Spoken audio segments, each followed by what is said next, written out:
अभी तक आपने एस्ट्रो तक को सब्सक्राइब नहीं किया है तो सब्सक्राइब करें, शेयर करें और कमेंट्स करें। जब भी कोई व्यक्ति पैर छुए तो आपको क्या करना चाहिए? नमस्कार, मैं हूं डॉक्टर श्रीपति त्रिपाठी। आज हम इस वीडियो के माध्यम से बताएंगे कि हम लोग जब किसी का पांव स्पर्श करते हैं तो क्या है इसके पीछे की परंपरा। पुराने समय से ही परंपरा चली आ रही है। विद्वान व्यक्ति या उम्र में बड़े व्यक्ति से मिलते हैं तो उनके पैर छूते हैं। इस परंपरा को मान सम्मान की दृष्टि से देखा जाता है। ये बात तो सभी जानते हैं कि बड़ों के पैर छूना चाहिए, लेकिन जब कोई हमारे पैर छुए तो हमें क्या क्या करना चाहिए? इस परंपरा का पालन आज भी काफ़ी लोग करते हैं। चरण स्पर्श करने से धार्मिक और वैज्ञानिक दोनों तरह के लाभ प्राप्त होते हैं। जब भी कोई व्यक्ति, चाहे वह स्त्री हो या पुरुष हो, हमारे पैर छुए तो उन्हें आशीर्वाद तो देना ही चाहिए। साथ ही भगवान या अपने इष्ट देव को भी याद करना चाहिए। आमतौर पर हम यही प्रयास करते हैं कि हमारा पैर किसी को ना लगे, क्योंकि ये अशुभ कर्म माना जाता है। जब कोई हमारे पैर छूता है तो हमें इससे भी दोष लगता है। इस दोष से बचने के लिए मन ही मन भगवान से क्षमा मांगनी चाहिए। शास्त्रों में लिखा है कि अभिवादन शीलस्य नित्यं वृद्धोपसे विनः चत्वारि तस्य वर्धन्ते आयुर्विद्या यशो बलम्। इस श्लोक का अर्थ यह है कि जो व्यक्ति रोज बड़े बुजुर्गों के सम्मान में प्रणाम और चरण स्पर्श करता है, उसकी उम्र, विद्या, यश और शक्ति बढ़ती जाती है। जब भी कोई हमारे पैर छूता है तो उस समय भगवान का नाम लेने से पैर छूने वाले व्यक्ति को भी सकारात्मक फल मिलते हैं। आशीर्वाद देने से पैर छूने वाले व्यक्ति की समस्याएं खत्म होती हैं, उम्र बढ़ती है, नकारात्मक शक्तियों से उसकी रक्षा होती है। हमारे द्वारा किए गए शुभ कर्मों का अच्छा असर पैर छूने वाले व्यक्ति पर भी होता है। जब हम भगवान को याद करते हुए किसी को सच्चे मन से आशीर्वाद देते हैं तो उसे लाभ अवश्य मिलता है। किसी के लिए अच्छा सोचने पर हमारा पुण्य भी बढ़ता है। आपको बता दें कि प्रणाम करने से उम्र में भी की वृद्धि होती है। चरण स्पर्श मतलब पैर छूने के नियम क्या है ये जान लीजिए। पैर छूने की परंपरा कब से है, क्या है, आइए जानिए। सनातन धर्म, संस्कृति और परंपरा में संतों के और बड़ों बुजुर्गों के पांव छूने की परंपरा है। परंतु क्या आप जानते हैं कि कुछ लोगों से पैर छुआना वर्जित है, या यह कहें कि कुछ लोगों को पैर नहीं छूना चाहिए। सनातन धर्म ग्रंथों के अनुसार कुंवारी कन्याओं को किसी के पैर नहीं छूना चाहिए, या यदि कोई कुंवारी कन्या आपके पैर छूने का प्रयास करे तो उसे रोक दें, अन्यथा आपको पाप लगेगा। छोटी बच्चियों और कन्याओं के तो पैर छूकर उनका आशीर्वाद लेना चाहिए। बेटियां, किसी भी पिता को अपनी बेटियों से पैर नहीं छुआना चाहिए। बेटियों को भी चाहिए कि वह पिता के पैर नहीं छुएं, अन्यथा पिता को पाप लगता है।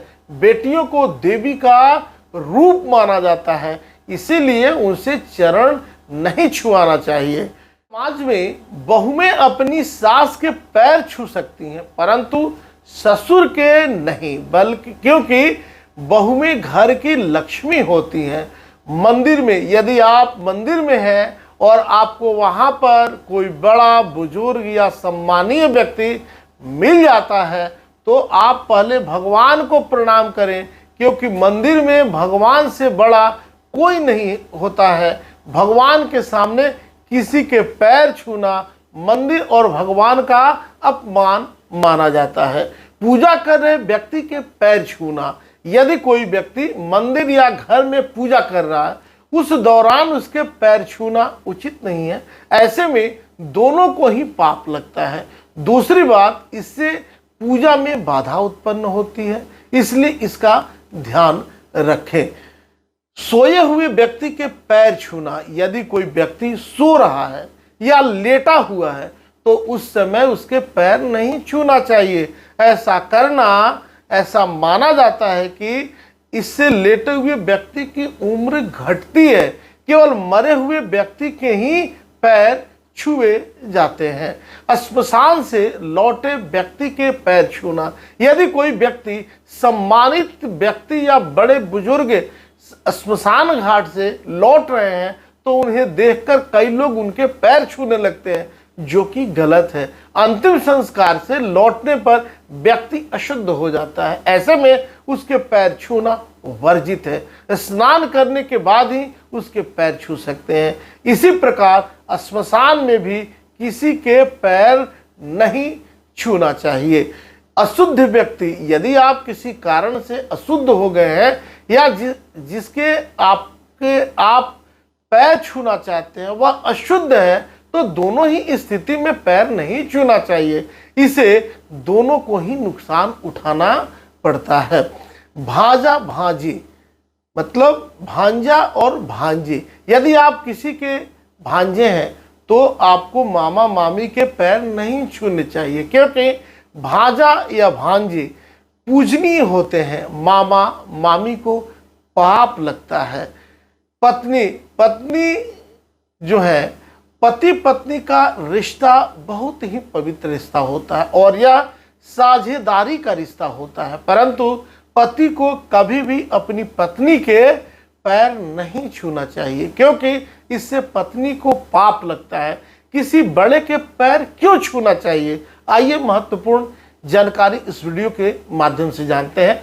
पैर छूना या प्रणाम करना केवल एक परंपरा नहीं है, यह एक वैज्ञानिक क्रिया है जो हमारे शारीरिक, मानसिक और वैचारिक विकास से जुड़ी है।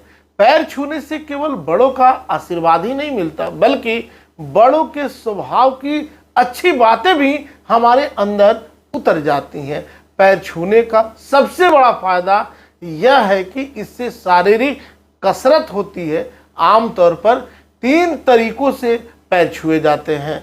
पहला तरीका है झुककर पैर छूना, दूसरा तरीका है घुटने के बल बैठकर पैर छूना, तीसरा तरीका है साष्टांग प्रणाम करना। आइए बताते हैं झुककर पैर छूने का क्या महत्व है।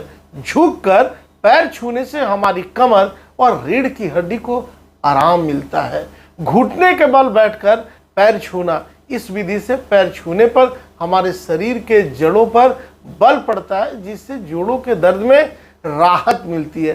साष्टांग प्रणाम करना, इस विधि में शरीर के सारे जोड़ थोड़ी देर के लिए सीधे तन जाते हैं, जिससे शरीर का स्ट्रेस दूर होता है। इसके अलावा झुकने से सिर का रक्त प्रवाह व्यवस्थित होता है, जो हमारी आंखों के साथ ही पूरे शरीर के लिए लाभदायक है। पैर छूने के तरीके आप जानिए। साष्टांग प्रणाम का सबसे बड़ा फायदा यह है कि इससे हमारा अहंकार खत्म होता है, अहम खत्म होता है। किसी के पैर छूने का मतलब है उसके प्रति समर्पण भाव जगाना। जब मन में समर्पण का भाव आता है तो अहंकार खत्म हो जाता है। साष्टांग दंडवत प्रणाम का अर्थ होता है अहंकार त्याग कर स्वयं को भगवान को सौंप देना। आमतौर पर साष्टांग की मुद्रा में प्रणाम किसी मंदिर और तीर्थ स्थल पर किया जाता है। अपने गुरुजनों के चरणों में भी इस प्रकार लेटकर साष्टांग करने की हमारे यहाँ शास्त्रीय परंपरा रही है। अभी तक आपने इस चैनल को सब्सक्राइब नहीं किया है तो सब्सक्राइब करें और शेयर करें, ज़्यादा से ज़्यादा कमेंट्स करें। आप ज़रूर कमेंट बॉक्स में बताएं कि यह वीडियो आपको कैसी लगी। नमस्कार, जय श्री कृष्णा, वंदे मातरम। एस्ट्रो तक ऐप पर आपको मिलेगा भविष्य से जुड़े हर सवाल का जवाब। डाउनलोड कीजिए एस्ट्रो तक ऐप और चुटकी में जुड़िए इंडिया के बेस्ट एस्ट्रोलॉजर से।